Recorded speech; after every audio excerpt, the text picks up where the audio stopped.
আসসালামু আলাইকুম। আজকে নিয়ে আসছি মজাদার এই ঝটপট পাকোড়ার রেসিপি।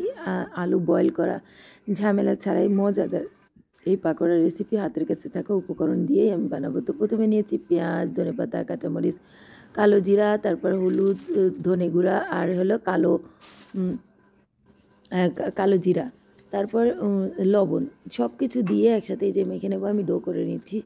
তো দেখতে পাচ্ছেন হাতের কাছে থাকা উপকরণ দিয়ে এগুলা আমি বানিয়ে নিচ্ছি। আপনি চাইলে গরম মশলা দিতে পারেন। গরম মশলাটা আমার কাছে ভালো লাগে না, তাই এটা দিই নেই। এটা এমনিতেই ভালো লাগে গরম মশলা ছাড়াই। তো প্রথমে নিয়েছি আমি দুইটা আলুকে ছিলে নিয়েছি। ছিলে নিয়ে দেখেন এভাবে স্লাইস করে কেটে নেব। দেখতে পাচ্ছেন আমি এইভাবে স্লাইস করে কেটে নিচ্ছি। একটা একটা করে এভাবে স্লাইস করে সবগুলা কেটে নেব। তো দেখতে পাচ্ছেন আমার এইভাবে আমি আবার দেখিয়ে দিচ্ছি। দেখতে পাচ্ছেন আমি এভাবে ছুরি দিয়ে, না বেশি মোটা হবে না পাতলা হবে, এইভাবে দেখেন একটা একটা করে এইভাবে দেখেন সবগুলো আমি কেটে নিয়েছি।